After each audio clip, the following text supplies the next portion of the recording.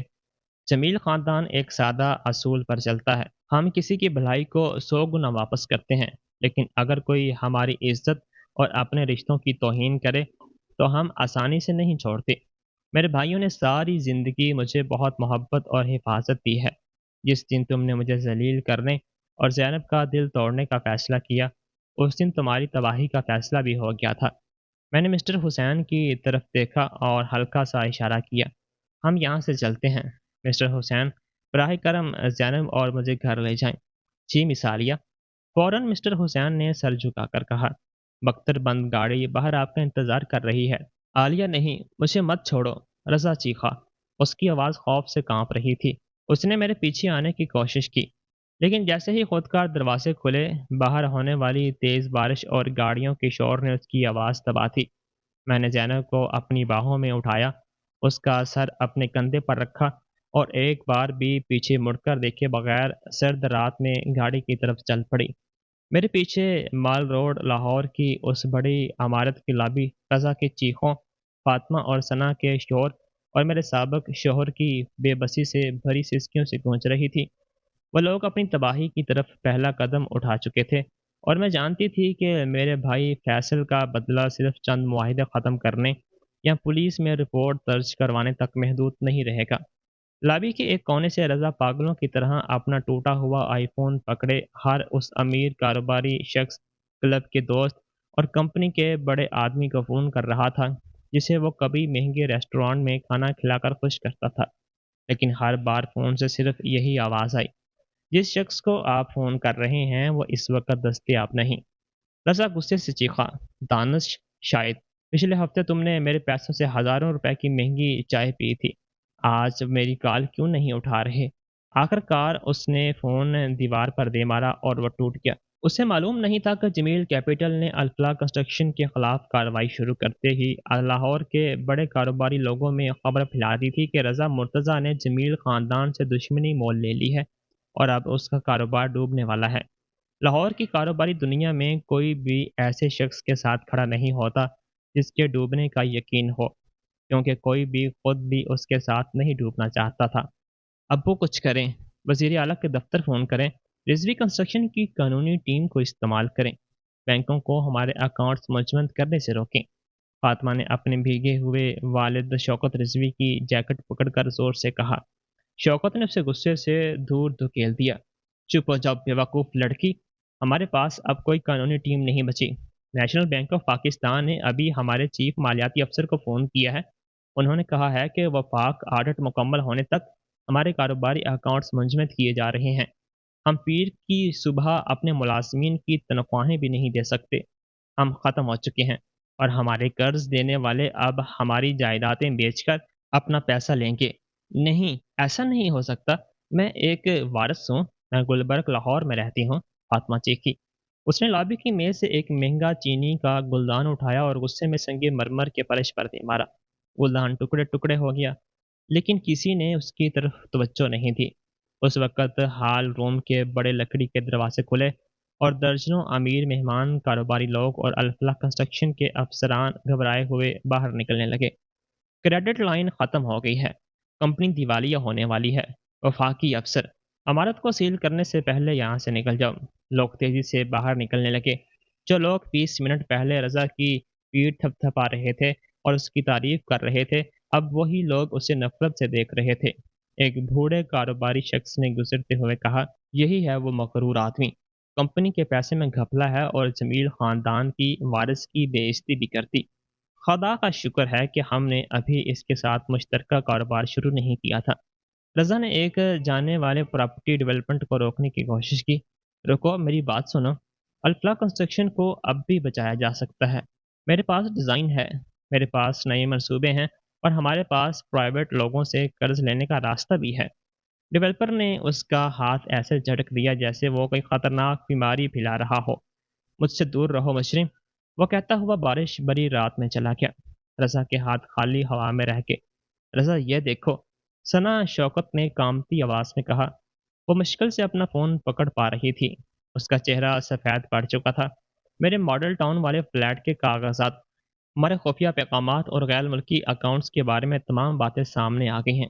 رضا نے اس کے ہاتھ سے فون چھین لیا، اس کی آنکھیں خوف سے کھل گئیں۔ فیصل جمیل کی ٹیم نے ان دونوں کے خلاف تمام ثبوت اکٹھے کر لیے تھے۔ رضا اور ثنا کی واضح تصویریں، جعلی بلوں کی نقول اور غیر قانونی رقم کی منتقلی کی تفصیلات پہلے ہی مالیاتی خبروں اور سوشل میڈیا پر چل رہی تھیں۔ ایک بڑی خبر میں لکھا تھا، الفلاح کنسٹرکشن کے افسر پر 3 کروڑ روپے کے فرد کا الزام۔ ثنا زمین پر بیٹھ گئی اور اپنے گھٹنوں کو سینے سے لگا لیا۔ سب ختم ہو گیا، میرا کیریئر ختم ہو گیا، میں جیل جا رہی ہوں، میں جیل میں نہیں رہ سکتی رضا۔ چپ رہو، رضا نے غصے میں اپنے بال پکڑ لیے۔ پچھلے 6 سالوں سے اس کی زندگی بہت آرام سے گزر رہی تھی، جیسے کسی نے اس کے لیے ہر راستہ پہلے ہی آسان کر رکھا ہے۔ لیکن اب اس کے نیچے سے وہ سہارا ہٹا دیا گیا تھا، اور اس کی اپنی غلطیاں سب کے سامنے آ گئی تھیں۔ اس کے پاس نہ اتنی عقل تھی کہ مسئلہ حل کر سکتے، اور نہ اتنی ہمت کہ اپنے کیے کا سامنا کر سکے۔ عالیہ کو ڈھونڈنا ہوگا، ایسا پاگلوں کی طرح بولا۔ اگر میں اس کے سامنے گھٹنوں کے بل بیٹھ کر معافی مانگوں تو وہ اپنے بھائیوں کو روک سکتی ہے۔ وہ گھومنے والی شیشے کے دروازے کی طرف بھاگا، لیکن 5 قدم بھی نہیں چل پایا تھا کہ مسٹر حسین نے 2 سیکیورٹی گارڈز کو اس کے سامنے کھڑا کر دیا۔ وہ دونوں اس کے راستے میں دیوار بن گئے۔ میرے راستے سے ہٹو، مجھے اپنی بیوی سے ملنا ہے، مجھے اس سے معافی مانگنے کا حق ہے۔ رضا نے انہیں دھکیلنے کی کوشش کی، لیکن ایک گارڈ نے اس کے سینے پر ہاتھ رکھ کر اسے پیچھے کر دیا۔ مسٹر مرتضی، مس عالیہ اب آپ کو اپنا شوہر نہیں مانتی۔ اگر آپ نے ان کے یا چھوٹی مس جانم کے قریب جانے کی کوشش کی تو ہمیں آپ کو روکنے کا مکمل اختیار ہے۔ کیا آپ سمجھ گئے؟ گارڈ کی سرد آواز سن کر رضا کی ٹانگیں جواب دے گئیں۔ وہ ٹھنڈے فرش پر بیٹھ گیا، دونوں ہاتھوں میں چہرہ چھپا کر رونے لگا۔ باہر لاہور کی بارش مسلسل برس رہی تھی۔ ایسا لگ رہا تھا جیسے یہ رات اس کی پوری زندگی کا حساب لے رہی ہو۔ دوسری طرف گاڑی کی بھاری دروازہ بند ہوتے ہی باہر کا شور ختم ہو گیا۔ گاڑی کے اندر سکون تھا، ہلکی گرم روشنی تھی اور آہستہ آواز میں موسیقی چل رہی تھی۔ امی، وہ خاتون بہت بری تھی، زینب میری گود میں بیٹھی ہوئی بولی۔ اس کی پلکیں نیند سے بھوجل ہو رہی تھیں۔ میں نے اس کے گھیلے بال ٹھیک کیے اور اس کی پیشانی کو چوما۔ اب سب ٹھیک ہے میری بہادر بیٹی، آپ کوئی تمہیں تکلیف نہیں دے گا اور نہ تم پر چیخے گا، امی تم سے وعدہ کرتی ہے۔ چند ہی منٹوں میں گاڑی کے پرسکون سفر نے زینب کو گہری نیند سلا دیا۔ میں اس کی سانسوں کی آواز سنتی رہی اور پھر ایک لمبی سانس لی۔ پچھلے 1 گھنٹے کا سارا دباؤ آہستہ آہستہ کم ہو رہا تھا۔ ہم ابھی ڈیفینس ہاؤسنگ اتھارٹی لاہور والی حویلی کی طرف جا رہے تھے۔ مثالیہ، مسٹر حسین نے آگے سے کہا اور آئینے میں میری طرف دیکھا۔ فیصل بھائی آگ کے پاس آپ کا انتظار کر رہے ہیں۔ شکریہ مسٹر حسین، میں نے تھکی ہوئی مسکراہٹ کے ساتھ کہا۔ کیا میرے بھائی بہت ناراض ہیں؟ مسٹر حسین ہلکا سا ہنسے۔ یہ کہنا کہ وہ ناراض ہیں بہت کم بات ہوگی۔ جب مسٹر فیصل کو آپ کی کال ملی اور انہیں معلوم ہوا کہ اس شخص نے آپ کی آنکھوں میں آنسو لائے اور زینب کی بنائی ہوئی چیز کو جوتے سے رون دیا تو انہوں نے غصے میں اپنے ہاتھ میں پکڑا مضبوط قلم توڑ دیا۔ آپ کے تینوں بھائیوں نے فیصلہ کر لیا ہے کہ مسٹر مرتضی کو اس کی غلطیوں کا قانونی اور مالی حساب دینا ہوگا۔ تقریباً 40 منٹ بعد گاڑی ڈیفینس ہاؤسنگ اتھارٹی لاہور کی ایک پرسکون درختوں والی سڑک سے گزری اور جمیل خاندان کی پرانی حویلی کے بڑے لوہے کے دروازے کے سامنے جا پہنچی۔ دروازہ فوراً کھل گیا اور گاڑی ایک لمبی سڑک سے ہوتی ہوئی بڑی خوبصورت حویلی کے سامنے جا رکی۔ بارش سے بچانے کے لیے ملازمین بڑی چھتریاں لے کر فوراً ہماری طرف آئے۔ گھر واپس آنے پر خوش آمدید مس عالیہ، مس زینب، گھر کے بڑے ملازم نے سر جھکا کر کہا۔ میں گاڑی سے اتری اور اپنی سوئی ہوئی بیٹی کو باہوں میں اٹھا لیا۔ حویلی کے بڑے لکڑی کے دروازے سے اندر داخل ہو کر میں اپنے بچپن کے گھر کے مرکزی ہال سے گزری اور زینب کو اوپر اپنے کمرے میں لے گئی۔ کمرہ بہت آرام دہ اور خوبصورت تھا۔ میں نے اسے بڑے بستر پر لٹایا، اس کے اوپر کمبل ٹھیک کیا، اس کے گال پر بوسہ دیا اور خاموشی سے دروازہ بند کر دیا۔ جب میں نیچے لائبریری میں پہنچی تو چمنی میں آگ جل رہی تھی۔ آگ کے پاس ایک لمبا شخص کھڑا تھا، ہاتھ میں مشروب کا گلاس تھا۔ گھر واپس آ گئی ہو عالیہ؟ اس نے مڑ کر کہا۔ وہ میرے تیسرے بڑے بھائی فیصل جمیل تھے۔ لاہور کی بڑی کاروباری دنیا میں فیصل کو ایک سخت اور طاقتور کاروباری شخصیت کے طور پر جانا جاتا تھا۔ ایسا آدمی جو کسی بڑی کمپنی کو بھی چند فیصلوں سے تباہ کر سکتا تھا۔ لیکن جب اس نے مجھے دیکھا تو اس کی آنکھوں میں وہی محبت تھی جو بچپن سے میرے لیے رہی تھی۔ میں گھر آ گئی ہوں فیصل، میں نے کہا تو اچانک میرا گلا بھر آیا۔ کیا زینب سو گئی؟ اس نے نرمی سے پوچھا اور اپنا گلاس میز پر رکھ دیا۔ اتنی مشکل شام کے بعد وہ ضرور تھک گئی ہوگی۔ میں نے باورچی خانے میں تمہارے لیے گرم چائے اور ہلکا کھانا تیار کروایا ہے، آؤ آگ کے پاس بیٹھو۔ میں اس کے سامنے کرسی پر بیٹھ گئی اور ایک ملازمہ نے مجھے گرم چائے دی۔ چائے اور شہد کی خوشبو نے میرے اندر سے رات کی سردی اور خوف کو کم کر دیا۔ شکریہ فیصل، میں نے کہا، لیکن تم لوگوں نے اتنی جلدی سب کچھ کیسے کر لیا؟ ایسا لگ رہا تھا جیسے تمہیں پہلے سے معلوم تھا کہ آج رات کیا ہونے والا ہے۔ فیصل نے آگ کی طرف دیکھا، پھر میز سے ایک موٹی فائل اٹھائی اور میری گود میں رکھ دی۔ یہ اندازہ نہیں تھا عالیہ، ہم رضا پر کافی عرصے سے نظر رکھے ہوئے تھے۔ میں تمہاری خوشی خراب نہیں کرنا چاہتا تھا، اس لیے میں نے تمہیں کچھ نہیں بتایا۔ لیکن وہ آدمی تمہاری شادی کے دوسرے سال ہی تمہیں دھوکہ دینا شروع کر چکا تھا۔ دوسرے سال؟ میں نے حیرت سے کہا۔ میرا ہاتھ ہلکا سا کانپ رہا تھا جب میں نے فائل کھولی۔ اندر بہت سے ثبوت تھے، کئی تصویریں تھیں جن میں رضا مختلف عورتوں کے ساتھ ہوٹلوں اور مہنگے ریزورٹس میں نظر آ رہا تھا۔ ساتھ ہی کمپنی کے کارڈ سے خریدی گئی مہنگی چیزوں کی رسیدیں بھی تھیں، جن میں زیورات، مہنگے بیگ اور 5 اسٹار ہوٹلوں کے کھانے شامل تھے۔ رضا کو واقعی اپنی جھوٹی کامیابی پر بہت غرور تھا۔ فیصل نے کہا، وہ سمجھتا تھا کہ الفلاح کنسٹرکشن کی ترقی اور اس کی قابلیت کی وجہ سے ہو رہی ہے، حالانکہ حقیقت اس کے بالکل الٹ تھی۔ جب اسے کمپنی میں بڑا عہدہ ملا تو اس کے غلط فیصلوں اور خراب انتظام کی وجہ سے کمپنی کو لاکھوں روپے کا نقصان ہونے لگا۔ لیکن رضا تو ہمیشہ گھر آ کر کہتا تھا کہ کمپنی بہت منافع کما رہی ہے۔ میں نے مالی کاغذات دیکھتے ہوئے کہا، کیونکہ جمیل خاندان خاموشی سے اس کی کمپنی کو بچا رہا تھا۔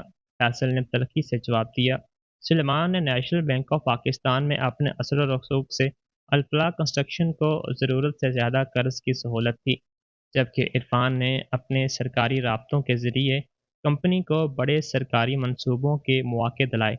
ہم نے یہ سب صرف اس وجہ سے کیا تاکہ ہماری چھوٹی بہن آرام سے رہے اور اپنے پسند کے شخص کے ساتھ خوش رہے۔ لیکن جب ہم اس کی کمپنی کو بچانے کے لیے پیسہ لگا رہے تھے، وہی شخص کمپنی کے پیسے چوری کر کے خفیہ اکاؤنٹس میں بیچ رہا تھا اور اپنی محبوباؤں اور فضول خرچیوں پر خرچ کر رہا تھا۔ میں نے اگلا صفحہ پلٹا تو ایک اور بڑا راز سامنے آ گیا۔ رضا کی فاطمہ رضوی سے شادی کی بات صرف محبت یا دولت حاصل کرنے کی کوشش نہیں تھی، بلکہ اس کے پیچھے ایک پورا منصوبہ تھا۔ رضا کو معلوم ہو گیا تھا کہ کمپنی کے آڈیٹر جلد ہی اس کی 3 کروڑ روپے کی مالی بے ایمانی پکڑنے والے ہیں۔ اس نے فاطمہ کو اس لیے اپنے قریب کیا تاکہ رضوی کنسٹرکشن کا صاف پیسہ استعمال کر کے الفلاح کنسٹرکشن کے حساب میں موجود بڑے فرق کو چھپا سکے۔ دوسری طرف شوکت رضوی بھی یہ سمجھ رہا تھا کہ الفلاح کنسٹرکشن بہت تیزی سے ترقی کر رہی ہے، اس لیے وہ اپنی بیٹی کو رضا کے ساتھ جوڑ کر کاروباری فائدہ حاصل کرنا چاہتا تھا۔ دونوں خاندان اپنے اپنے فائدے کے لیے مضبوط بنا رہے تھے، اور ان منصوبوں میں زینب اور مجھے ایک طرف کر دیا گیا تھا۔ ہم خاموشی سے اس دن کا انتظار کر رہے تھے جب تم خود اس کی حقیقت سمجھو گی اور اسے چھوڑنے کا فیصلہ کرو گی۔ فیصل نے کہا، جب تک تم اس سے محبت کرتی رہی، ہم نے تمہارا دل نہیں توڑا، لیکن آج رات اس نے تمہاری سب کے سامنے بے عزتی کی اور زینب کے معصوم دل کو توڑا۔ اسی لمحے میں نے فیصلہ کیا کہ اب اسے مزید نہیں چھوڑا جائے گا۔ فیصل نے اپنا گلاس اٹھایا اور آہستہ سے ایک گھونٹ لیا۔ رضا مرتضیٰ جو کچھ بھی اپنے پاس سمجھتا تھا، اس کی بڑی نوکری، اس کے بینک اکاؤنٹس، اس کی عزت اور اس کی کاروباری حیثیت، ان سب کے پیچھے ہمارے خاندان کی مدد تھی۔ آج سے وہ سب ختم ہے۔ اپنے بھائی سے رضا کی اصل حقیقت سن کر میرا دل بہت بھاری ہو گیا، لیکن ساتھ ہی مجھے اپنے بھائیوں کے لیے بہت شکر بھی محسوس ہوا۔ اسی وقت اچانک مال روڈ لاہور کی عمارت کی لابی میں ایک بار پھر بڑے شیشے کے دروازے کھلے اور وفاقی تحقیقاتی ادارے کے مالی جرائم کے افسر پنجاب پولیس کے اہلکاروں کے ساتھ اندر داخل ہوئے۔ ان کے پاس گرفتاری کے سرکاری کاغذات تھے۔ ایک افسر نے بلند آواز میں کہا، رضا مرتضیٰ اور ثنا شوکت، آپ دونوں کو وائر فراڈ، بینک فراڈ اور کمپنی کے پیسوں میں گھپلے کی سازش کے الزام میں گرفتار کیا جاتا ہے۔ اپنے ہاتھ سامنے رکھیں۔ رضا کی ٹانگیں کانپنے لگیں۔ وہ اکیلے زمین پر بیٹھ گیا اور پیچھے ہٹنے لگا۔ اتنی جلدی؟ وہ چیخا۔ اتنی جلدی گرفتاری کیسے ہو سکتی ہے؟ عام طور پر مالی گھپلوں کی تحقیقات میں کافی وقت لگتا ہے، لیکن رضا کے خلاف ثبوت پہلے ہی مکمل طور پر تیار تھے۔ یہ میں نہیں تھا، خدا کی قسم، یہ میں نہیں تھا، یہ سب ثنا نے کیا۔ رضا نے ثنا کی طرف انگلی کرتے ہوئے کہا، میں کمپنی کا بڑا افسر تھا، حساب کتاب میری سیکرٹری دیکھتی تھی، اس نے جعلی اکاؤنٹس بنائے اور پیسے چرائے، میں بے قصور ہوں۔ ثنا یہ سنتے ہی غصے سے چیخ کر کہا، جھوٹ مت بولو، تم نے خود مجھے حساب بدلنے کا حکم دیا تھا، تم نے میرے فلیٹ کے لیے رقم بھی خود بھیجی تھی تاکہ میں تمہاری کرپشن کسی کو نہ بتاؤں۔ میرے پاس تمہاری ہر ای میل، ہر وائس میسج اور غیر ملکی بینک کی رسیدیں موجود ہیں۔ میں عدالت میں تمہارے خلاف گواہی دوں گی، بس مجھے سزا کم کروانے کا موقع دیا جائے۔ چپ ہو جاؤ، غدار عورت۔ رضا نے غصے میں اس کی طرف بڑھنے کی کوشش کی، لیکن دو افسران نے اسے فوراً روک لیا۔ بس کرو، ایک افسر نے سختی سے کہا، تمہارے دفتر اور گھر کی تلاشی کے وارنٹ بھی حاصل ہو چکے ہیں۔ ہمارے پاس غیر ملکی اکاؤنٹس، جعلی کاغذات اور کمپنی کے پیسے کے استعمال کے ثبوت موجود ہیں۔ تمہیں لمبی قید ہو سکتی ہے۔ اسے گاڑی تک لے جاؤ۔ رضا نے ہتھ کڑیوں کو دیکھ کر کہا، نہیں، مجھے ہتھ کڑی نہ لگاؤ، میں لاہور کا ایک عزت دار کاروباری شخص ہوں، تم لوگ مجھے میڈیا کے سامنے ایسے نہیں لے جا سکتے۔ لیکن کسی نے اس کی بات نہیں سنی۔ ہتھ کڑیاں اس کے ہاتھ میں ڈال دی گئیں اور اس کے ساتھ اس کی وہ زندگی بھی ختم ہو گئی جس پر اسے اتنا غرور تھا۔ فاطمہ ایک طرف کھڑی اسے دیکھ رہی تھی۔ یہ جھوٹ ہے، یہ کوئی خواب ہوگا، وہ رو کر بولی، وہ میرا شوہر بننے والا تھا، وہ الفلاح کنسٹرکشن سنبھالنے والا تھا، وہ مجرم کیسے ہو سکتا ہے؟ شوکت رضوی نے غصے میں کہا، وہ کچھ نہیں ہے، ایک دیوالیہ مجرم ہے، اور تمہاری وجہ سے ہم بھی اس کے ساتھ ڈوب رہے ہیں۔ نیشنل بینک نے ابھی ہمارے خلاف قرض واپس لینے کا نوٹس دیا ہے۔ ہماری کمپنی، ہماری گاڑیاں، ہماری جائیدادیں سب خطرے میں ہیں۔ لیکن ابو، ہمارا پیسہ؟ فاطمہ نے چیخ کر پوچھا۔ ہمارے پاس اب کچھ نہیں بچا، شوکت نے جواب دیا۔ جمیل خاندان نے ہماری مالی مدد بند کر دی ہے۔ جلد ہی ہمارا گلبرگ والا پینٹ ہاؤس، ڈیفینس والی جائیداد، مہنگی گاڑیاں اور تمہارے مہنگے کپڑے تک ضبط ہو سکتے ہیں۔ نہیں، میں غریب نہیں ہو سکتی، میں وی آئی پی ہوں، مجھے اپنے مہنگے کپڑے چاہیے۔ فاطمہ فرش پر بیٹھ کر رونے لگی اور چیخنے لگی، لیکن کسی نے اس کی طرف نہیں دیکھا۔ لاہور کے امیر حلقوں میں رضوی خاندان کا نام اب ایک مسئلہ بن چکا تھا۔ اسی دوران رضا کو گاڑی میں بٹھایا جا رہا تھا۔ اس نے آخری بار آسمان کی طرف دیکھ کر پوری طاقت سے میرا نام پکارا، عالیہ، مجھے بچا لو، مجھے صرف ایک بار زینب کو دیکھنے دو، بس ایک بار اسے ابو کہتے سننا چاہتا ہوں۔ گاڑی کا دروازہ بند ہو گیا اور اس کی آواز ہمیشہ کے لیے باہر رہ گئی۔ اگلی صبح لاہور کا آسمان صاف اور نیلا تھا۔ رات کی بارش کے بعد ڈیفینس ہاؤسنگ اتھارٹی لاہور کی حویلی کے شیشے والے کمرے میں دھوپ پھیل رہی تھی۔ میں نے اخبار کھولا تو پہلے صفحے پر خبر تھی، الفلاح کنسٹرکشن کے افسر 3 کروڑ روپے کے مالی گھپلے میں گرفتار، کمپنی دیوالیہ ہونے کے قریب۔ دوسری خبر تھی، رضوی کنسٹرکشن نے اچانک مالی بحران کے بعد دیوالیہ ہونے کی درخواست دی تھی۔ ٹی وی چینلز پر لوگ ان دونوں کمپنیوں کے اچانک ختم ہونے پر بات کر رہے تھے، لیکن لاہور اور اسلام آباد کے چند طاقتور لوگ اصل وجہ جانتے تھے۔ ایک ایسے شخص نے جمیل خاندان کی توہین کی تھی جسے وہ برسوں سے بچا رہے تھے۔ کیا تم اچھی طرح سوئی، عالیہ؟ میرے دوسرے بڑے بھائی سلیمان جمیل کمرے میں داخل ہوئے۔ وہ نیشنل بینک آف پاکستان کے بڑے عہدے پر تھے اور ہمیشہ کی طرح صاف ستھرے سوٹ میں بہت سنجیدہ لگ رہے تھے، لیکن مجھے دیکھتے ہی ان کے چہرے پر محبت بھری مسکراہٹ آ گئی۔ صبح بخیر سلیمان، میں نے مسکرا کر کہا۔ کل رات سب کچھ کرنے کے لیے شکریہ۔ کیا الفلاح کنسٹرکشن کی بینک سہولتیں بند کرنا مشکل تھا؟ میں نہیں چاہتی تھی کہ میری وجہ سے تمہیں کسی سرکاری ادارے کی پوچھ گچھ کا سامنا کرنا پڑے۔ سلمان ہنسے۔ میری پیاری بہن، تم اس کی فکر نہ کرو۔ جو کچھ کیا گیا وہ قانون کے مطابق تھا۔ رضا نے جب کمپنی کے پیسے غیر قانونی طور پر باہر بھیجے تو اس نے اپنے قرض کے معاہدے کی شرائط توڑ دی۔ ہمیں صرف اسے دی گئی اضافی سہولت واپس لینا تھی۔ سلمان نے اپنے بیگ سے ایک فائل نکالی اور میز پر رکھ دی۔ لیکن عالیہ، مالی نقصان صرف پہلا قدم تھا، اصل خبر یہ ہے۔ کیا مطلب؟ میں نے فائل کھولی۔ اندر کمپنی کے رجسٹری کاغذات اور جائیداد کے کاغذات تھے۔ سب سے اوپر ایک نام لکھا تھا، اسٹوڈیو جمیل ڈیزائن پرائیویٹ لمیٹڈ۔ میری آنکھیں کھل گئیں۔ سلیمان، یہ تو میری اپنی آرکیٹیکچر کمپنی کا نام ہے، وہی کمپنی جو میں نے کالج کے بعد شروع کی تھی، شادی سے پہلے۔ سلیمان مسکرائے۔ بالکل، کل رات الفلاح کنسٹرکشن کے دیوالیہ ہونے سے تقریباً 1 گھنٹہ پہلے ہماری کمپنی نے اس کے اصل قیمتی اثاثے خرید لیے۔ اس میں اس کے جدید تعمیراتی ڈیزائن، سافٹ ویئر اور اس کے بہترین 30 آرکیٹیکٹس اور انجینئرز کے معاہدے شامل ہیں۔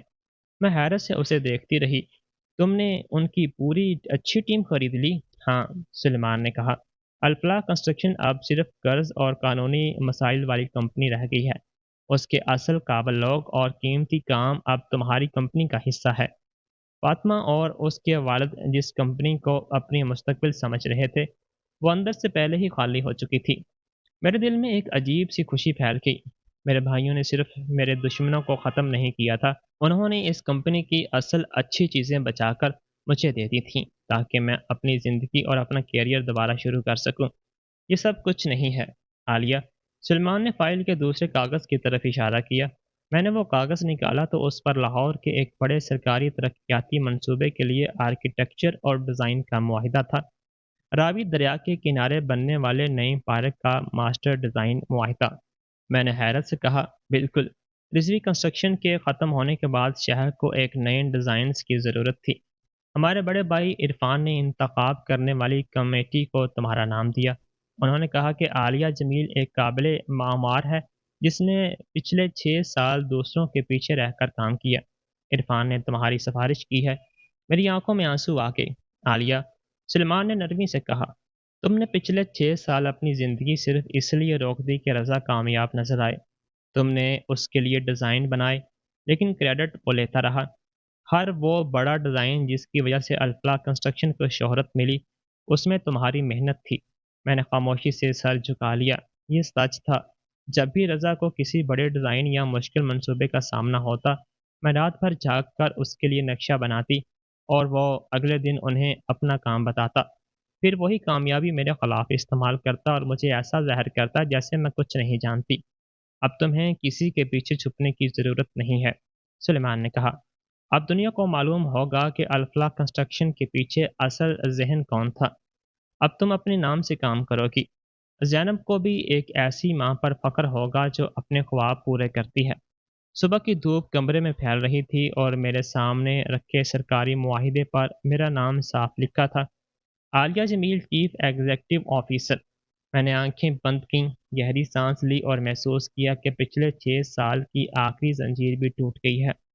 جو وقت گزر گیا تھا وہ واپس نہیں آ سکتا تھا، لیکن اب میرے اور زینب کے لیے ایک نئی زندگی شروع ہو رہی تھی۔ 1 ماہ بعد عالم روڈ لاہور میں ایک جدید شیشے کی عمارت کی 68ویں منزل پر اسٹوڈیو جمیل ڈیزائن پرائیویٹ لمیٹڈ کا نیا دفتر قائم ہو چکا تھا۔ میرے دفتر کی کھڑکیوں سے دریائے راوی اور لاہور کا خوبصورت منظر صاف دکھائی دیتا تھا۔ مثالیہ، انجینئرنگ ٹیم نے راوی پبلک پارک کے نئے ڈیزائن کے نقشے جمع کر دیے ہیں۔ ایک سینئر پروجیکٹ مینیجر نے مجھے ٹیبلٹ دیتے ہوئے کہا، سرکاری افسران نے آج صبح آپ کے ڈیزائن دیکھے ہیں اور بہت خوش ہیں۔ میں نے نقشے غور سے دیکھے۔ بہت اچھا کام دانش۔ ڈیزائن ٹیم کو کہیں کہ جمعرات تک کمپیوٹر والے نقشے مکمل کر دیں تاکہ ہم وقت پر کام شروع کر سکیں۔ میں نے ایک صاف ستھرا نیوی رنگ کا سوٹ پہن رکھا تھا اور میرے انداز میں اب وہ اعتماد تھا جو پہلے کہیں چھپ گیا تھا۔ 1 ماہ پہلے بارش میں کھڑی وہ ڈری ہوئی عورت اب موجود نہیں تھی۔ اس کی جگہ ایک ایسی عورت تھی جو اپنے نام سے کامیابی حاصل کر رہی تھی۔ دیکھو امی، میری ڈرائنگ۔ زینب میرے دفتر کے ایک کونے میں بنائے گئے بچوں کے کھیل کے حصے سے بھاگتی ہوئی میرے پاس آئی۔ اس نے پیلے رنگ کا خوبصورت لباس پہنا ہوا تھا اور ہاتھ میں ایک بڑی سی تصویر تھی۔ اس تصویر میں ایک رنگین اونچی عمارت بنی ہوئی تھی اور اس کے اوپر دو لوگ ہاتھ پکڑے کھڑے تھے۔ یہ بہت خوبصورت ہے میری جان، میں نے اسے گلے لگاتے ہوئے کہا۔ زینب کی ہنسی پورے دفتر میں پھیل گئی۔ پچھلی راتوں کا خوف اب اس کے چہرے پر نہیں تھا۔ وہ اپنے نئے اسکول میں خوش تھی اور اپنے ماموں کی محبت اور حفاظت میں خود کو محفوظ سمجھتی تھی۔ اس وقت میرے دفتر کا دروازہ کھلا اور میری ریسیپشنسٹ اندر آئی۔ اس کے چہرے پر پریشانی تھی۔ معاف کیجیے مس عالیہ، نیچے سیکیورٹی ڈیسک پر ایک آدمی آپ سے ملنے کی ضد کر رہا ہے۔ اس کے پاس اپائنٹمنٹ نہیں ہے، لیکن وہ کہتا ہے کہ اس کا نام رضا مرتضیٰ ہے۔ یہ نام سنتے ہی میرے دفتر کا سکون ختم ہو گیا۔ مسٹر حسین فوراً میرے قریب آئے۔ کیا میں سیکیورٹی کو حکم دوں کہ اسے عمارت سے باہر نکال دیں یا پولیس کو بلا دوں؟ میں نے شیشے کی کھڑکی سے باہر دریائے راوی کی طرف دیکھا۔ میرے دل میں عجیب سا سکون تھا۔ نہیں مسٹر حسین، میں نے آہستہ سے کہا، اسے اندر آنے دو۔ اب وقت آ گیا ہے کہ میں اپنی زندگی کا یہ باب ہمیشہ کے لیے بند کر دوں۔ 5 منٹ بعد میرے دفتر کا دروازہ کھلا اور رضا اندر آیا۔ میرے عملے نے اسے دیکھ کر حیرت سے ایک دوسرے کی طرف دیکھا۔ سامنے کھڑا آدمی وہ رضا نہیں تھا جسے انہوں نے 1 ماہ پہلے مال روڈ کی تقریب میں مہنگے کپڑوں میں دیکھا تھا۔ رضا اب بہت کمزور اور بکھرا ہوا لگ رہا تھا۔ اس نے گندا اور پرانا سوٹ پہن رکھا تھا، بال بکھرے ہوئے تھے، چہرے پر کئی دن کی داڑھی تھی اور آنکھوں میں نیند اور بھوک کی تھکن تھی۔ وفاقی مقدمے کے بعد اسے ضمانت کے لیے اپنی بچی ہوئی رقم بھی خرچ کرنا پڑی تھی۔ جمیل خاندان کی کارروائی کے بعد اس کے کئی اکاؤنٹس بند ہو چکے تھے اور وہ اپنا گھر بھی کھو چکا تھا۔ اب وہ ایک دوست کے گھر عارضی طور پر رہ رہا تھا۔ عالیہ، اس نے مجھے دیکھتے ہی کہا۔ وہ 2 قدم آگے بڑھا اور میرے سامنے گھٹنوں کے پل بیٹھ گیا۔ اس کی آنکھوں میں آنسو آ گئے۔ عالیہ، خدا کی قسم تم بہت خوبصورت لگ رہی ہو، بالکل کسی ملکہ کی طرح۔ اس نے اپنے گندے ہاتھ میری طرف بڑھائے، لیکن مسٹر حسین فوراً اس کے سامنے آ گئے۔ چیف ایگزیکٹو سے دور رہیں مسٹر مرتضیٰ، انہوں نے سختی سے کہا۔ 1 قدم بھی آگے نہ بڑھانا۔ رضا نے سر جھکا لیا۔ عالیہ میری بات سن لو، میں بہت بڑا بیوقوف تھا۔ مقدمے کے دوران میرے وکیلوں نے مجھے کمپنی کے ڈیزائن کے ریکارڈ دکھائے۔ انہیں ثابت ہو گیا ہے کہ پچھلے 3 سال میں جو بھی بڑے ڈیزائن میں نے اپنے نام سے جمع کرائے وہ تم نے بنائے تھے۔ تم اصل ذہین تھی، تمہاری وجہ سے کمپنی چل رہی تھی۔ اس نے آنسو پونچھے۔ جس دن تم مجھے چھوڑ کر گئی اس دن مجھے احساس ہوا کہ میں تمہارے بغیر کچھ بھی نہیں ہوں۔ میں ایک اچھا کاروباری منصوبہ بھی نہیں بنا سکتا۔ عالیہ، مجھے تمہاری ضرورت ہے۔ میری زندگی، میرا کام، میری کامیابی، سب تمہارے بغیر ختم ہو گئی ہے۔ میں نے خاموشی سے اسے دیکھا۔ اس کی باتوں میں اب بھی زیادہ فکر اپنی زندگی اور اپنے فائدے کی تھی۔ عالیہ، ہم دوبارہ شروع کر سکتے ہیں، وہ بولا۔ ہم شوہر بیوی ہیں، ہمارے پاس زینب ہے، ایک بچی کو باپ کی ضرورت ہوتی ہے۔ میں قسم کھاتا ہوں میں بدل گیا ہوں۔ میں اچھا شوہر بنوں گا، بس مجھے اپنی کمپنی میں نائب صدر بنا دو۔ تمہارے ڈیزائن اور میری کاروباری صلاحیت مل کر لاہور کی پوری مارکیٹ بدل سکتی ہے۔ اس کی بات سن کر مجھے غصہ بھی نہیں آیا، مجھے صرف اس کی حالت پر افسوس ہوا۔ وہ اب بھی اپنی خواہشوں میں ہی جی رہا تھا۔ میں اپنی کرسی سے اٹھی، میز کے دوسری طرف گئی اور اس سے کچھ فاصلے پر کھڑی ہو گئی۔ پھر میں نے وہی بات اسے واپس کہی جو اس نے 1 ماہ پہلے میرے لیے کہی تھی۔ رضا، تم واقعی سمجھتے ہو کہ تم جیسے بے سہارا اور مقدمے میں پھنسے ہوئے شخص کو میرے دفتر میں بڑی کرسی مل سکتی ہے؟ مجھے ایسا ساتھی چاہیے جو عزت، کردار اور ذمہ داری رکھتا ہو۔ کسی ایسے آدمی کی ضرورت نہیں جو دوسرے کی محنت پر پلتا رہے۔ رضا کی آنکھیں خوف سے پھیل گئیں۔ عالیہ، خدا کے لیے ایسا مت کہو، میں نے پرسکون آواز میں کہا۔ ہماری طلاق کل لاہور ہائی کورٹ میں مکمل ہو چکی ہے۔ زینب کی مکمل ذمہ داری مجھے دی گئی ہے اور تمہارے والدین کے حقوق بھی ختم کر دیے گئے ہیں۔ تمہارے خلاف کمپنی کے 3 کروڑ روپے واپس لینے اور میری دانشورانہ محنت چوری کرنے پر 5 کروڑ روپے ہر جانے کا مقدمہ بھی جمیل کیپٹل نے جیت لیا ہے۔ تمہارے خلاف وفاقی مقدمہ الگ چل رہا ہے۔ میں نے اسے دیکھا۔ تم نے جس زندگی کو میرے اور زینب کے لیے مشکل بنایا تھا، اب تمہیں اپنی غلطیوں کا جواب دینا ہوگا۔